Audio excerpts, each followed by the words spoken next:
warahmatullahi wabarakatuh. My name is Ku Ili Suraya binti Kurajmi, and today I would like to present about the liberalism theory, and I will start first with the introduction. For the introduction, I will give a definition about the liberalism. The word liberal comes from the Latin word meaning free or non-slave. The word liberal is often associated with the English word liberty and the concept of freedom. Besides, liberalism is a philosophy that places individual freedom as the most important thing according to political values.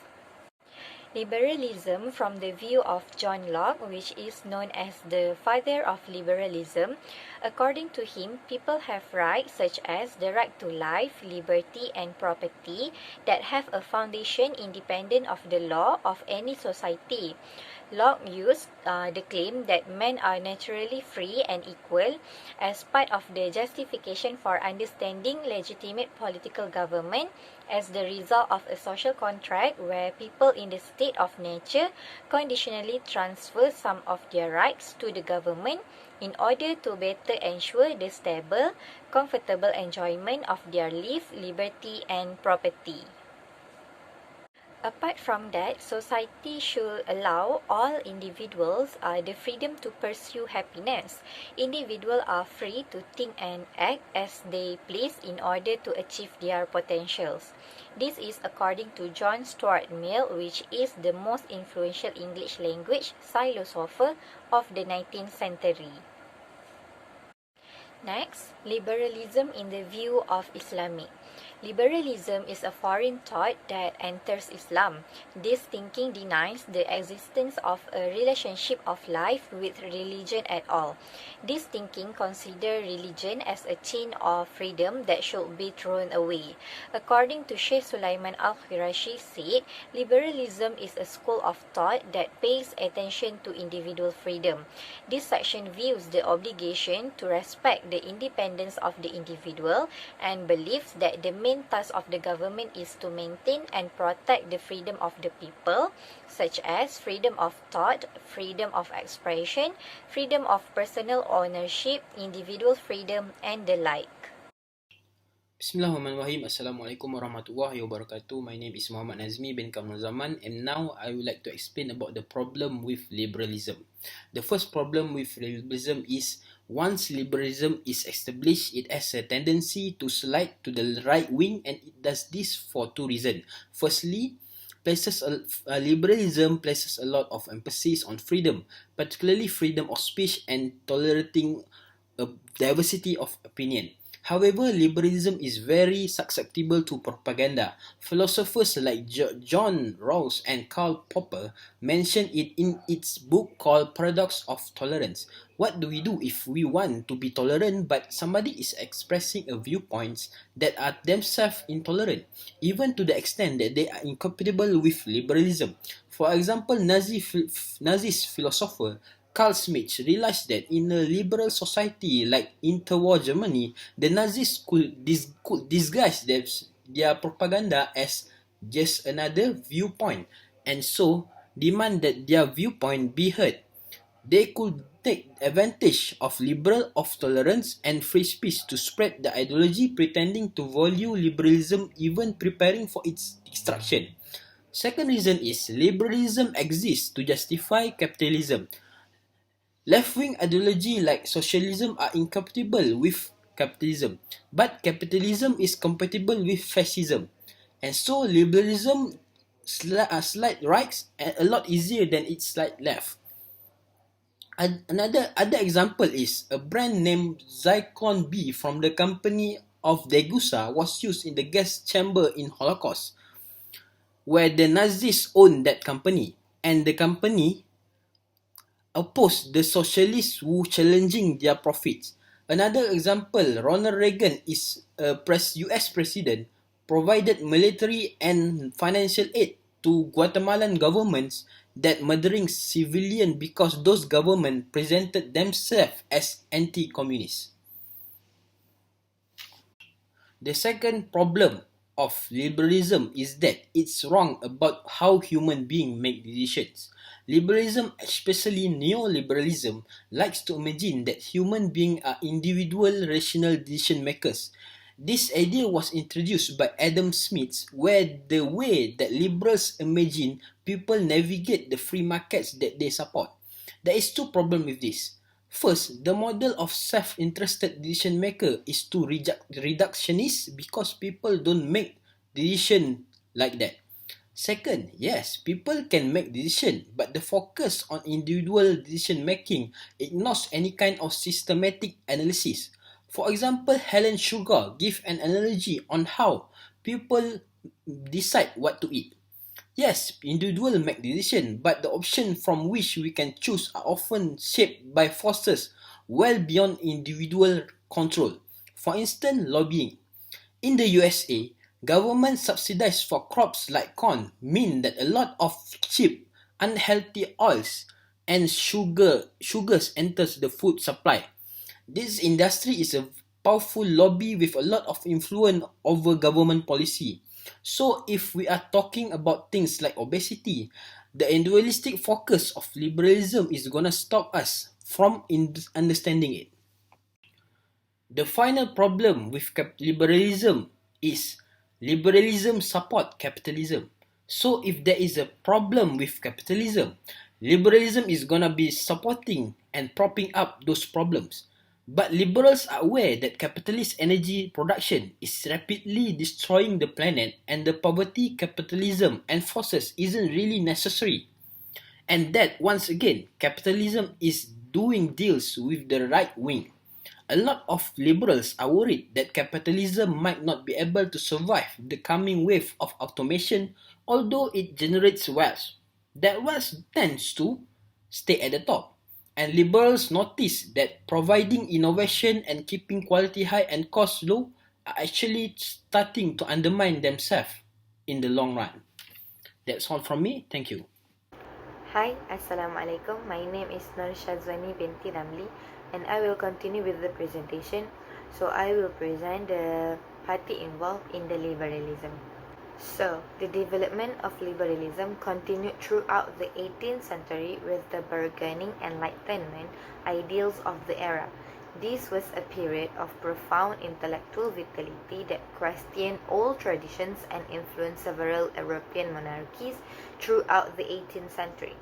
Political tension between England and its American colonies grew after 1765, and the 7 Years' War over the issue of taxation without representation, culminating in the declaration of the independence of a new republic and the resulting American Revolutionary War to defend it. After the war, the leaders debate about how to move forward. So, the 7 Years' War happened in 1756 until 1763, and it was a global conflict. It's also known as a struggle for global primacy between Britain and France. No taxation without representation is a political slogan that originated in the American Revolution, and which expressed one of the primary grievances of the American colonies against Great Britain. In short, many colonies believed that as they were not represented in the distant British Parliament, any taxes it imposed on the colonies were unconstitutional and were a denial of the colonies' right as Englishmen. There are so many types of liberalism, and one of them is called classical liberalism. Classical liberalism is a political ideology that favors the protection of individual liberty and economic freedom by limiting government power. Classical liberalism is also the term used to designate the ideology like advocating private property, an unhampered market economy, the rule of law, constitutional guarantees of freedom of religion and of the press, and international peace based on free trade. So up until around 1900, this ideology was generally known simply as liberalism. Classical liberalism emerged during the 18th and early 19th centuries in response to the sweeping social changes precipitated by the Industrial Revolution. Classical liberalism is built on ideas that had already arisen by the end of the 18th century, such as selected ideas of Adam Smith, John Locke, Thomas Malthus, and also David Ricardo. It drew on psychological understanding of individual liberty, the contradictory theories of natural law and utilitarianism, and a belief in progress. So one example of classical liberalism's belief regarding the role of government is found in Thomas Hobbes' theory that government was created by individuals to protect themselves from one another. So, the development into maturity of classical liberalism took place before and after the French Revolution in Britain. Smith addressed the motivation for economic activity, the causes of prices, and the distribution of wealth and the policies the state should follow in order to maximize the wealth. The Ottoman Turkish country is very unique. Its uniqueness is that it is sheltered by a multiracial, multi-religious, and multiracial society that is capable of providing well-being and justice to all Turks. In fact, the leaders also recognize the involvement of non-Muslim communities such as Greek, Armenian, and Jewish Christian who take part in developing the country's politics and economy. However, during the reign of Sultan Selim III in 1789 began to show a decline and led to the collapse of Ottoman Turkey until it was called the Sick Man. Tanzimat is a sign of the development of liberal thinking in Turkish society. Liberals are philosophies that place individual freedom as the highest political value that emphasize personal right as well as equality of opportunity. This development of liberalism can be seen through the Declaration of Gulhain or the Charter of the Red Room, which aimed to provide equality for all races regardless of religion.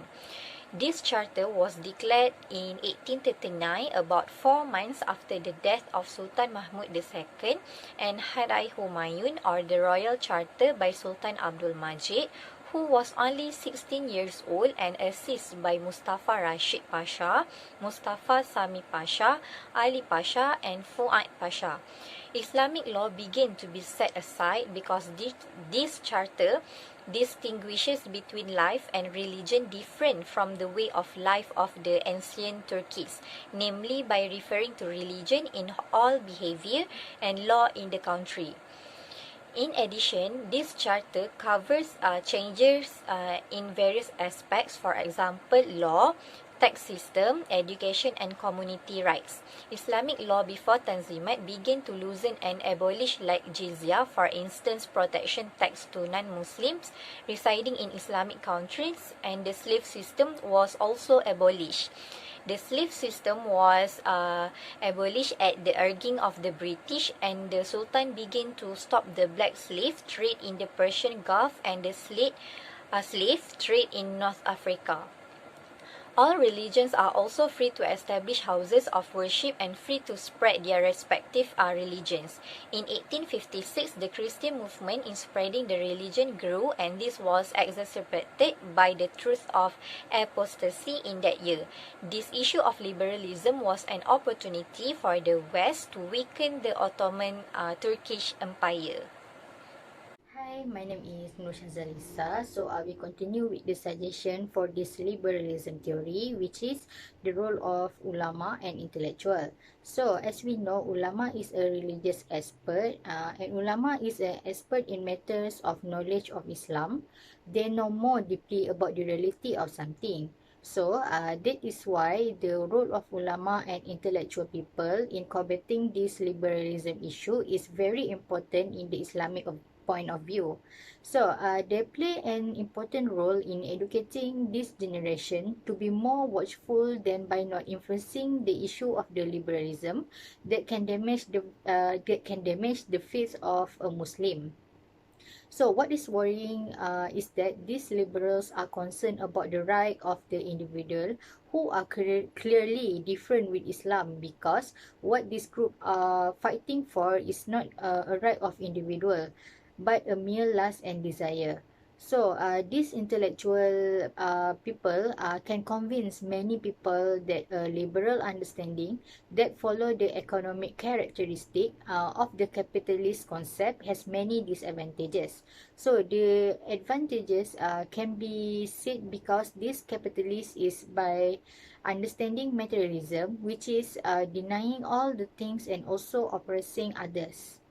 Then they also need to work with other they also need to work with other Islamic agencies in this regard to prove more deeply about the liberal ideology, so that the society will more aware to this. Other than that, ulama and intellectual people also need to be empowered and more prominent in showing the value of Islam and show more the true meaning of Islamic education, so that the identity of a Muslim will be more protected from deviated. The second point to ensure that liberalism theory could be implemented and continue is every country must have an authoritative leaders. It is because when a country have a good leadership, for sure it can help people to get their personal rights as well as equal. A good leadership also can influence many factors such as politics, economy, and culture. In the perspective of liberalism about the leadership is theory of human development. This theory explains that liberals look up at the human power as something cruel. Human power upwards are the human beings tend to be arbitrary unless resisted and restrained. This means that liberalism always instilling suspicion and opposition to everything a form of authority held by man. Based on that, the ruler must be interested, then existing a just ruler is impossible. Hence, the match to power is a must, and this requires reluctance to submit and exist prevention of the domination of an interest, neither certain belief nor group prevail. While in the perspective from Islam, the good characteristic of leadership is very important. The explanation in Hadith 15 about the good of leader can be part of people to heaven. In this hadith, they emphasize that there are three main characteristics of leadership which are fair, easy to give, and get guidance. Firstly, fairness is the most important things that are required in the work because millennials do not respond otherwise. The second characteristic is easy to give, which is give to other people that really needs a help, even it can affect it, and use our personal property. For example, Sayyidina Umar, which is one of Caliph, go down to the field to observe from himself the needs of people. When he found the people in a difficult situation, he himself tried helping by giving them gifts. The last characteristic is leader must show the good role to the people. It is because the good role can influence other people together to do benefit things in their life. So, the authoritative leaders is the most important things to make sure that the administrative system become in a good system and in good ways when it emphasizing the good value on that. While in the perspective from Islam, the good characteristic of leadership is very important. The explanation in Hadith 15 about the good of leader can be part of people to heaven. In this hadith, they emphasize that there are three main characteristics of leadership which are fair, easy to give, and get guidance. Firstly, fairness is the most important things that are required in the work because millennials do not respond otherwise.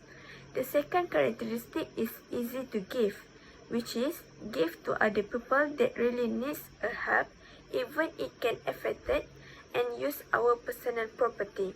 For example, Sayyidina Umar, which is one of Caliph, called down to the field to observe from himself the needs of people. When he found the people in a difficult situation, he himself tried helping by giving them gifts. The last characteristic is leader must show the good role to the people. It is because the good role can influence other people together to do benefit things in their life. So, the authoritative leaders is the most important things to make sure that the administrative system become in a good system and in good ways when it emphasizing the good value on that. Okay, so in conclusion, this ideology of liberalism is something that should not be underestimated because it involves one's thought and understanding. So the ideology will continue to grow over time as time goes on, and it ends with a new belief and understandings. As can be seen from the history of emergence of this ideology, it started from misunderstanding and inequalities in the way of thinking, and then the effect is emerge of new ideologies and belief which guarantee more good than before. This liberal ideology continues to spread until it will affect on people who are easily infected. So for a Muslim, this ideology can damage moral beliefs. All parties need to work together to handle this liberal ideology so it will not tarnish the sanity of Islam. It also can be seen that this process of liberalization is like a success because it success in confusing and inviting Muslim in that direction. So in Muslim in this modern era, regardless of age, need to play a role in addressing the liberal issues by reminding each other to continue to follow the true Islamic way of thinking.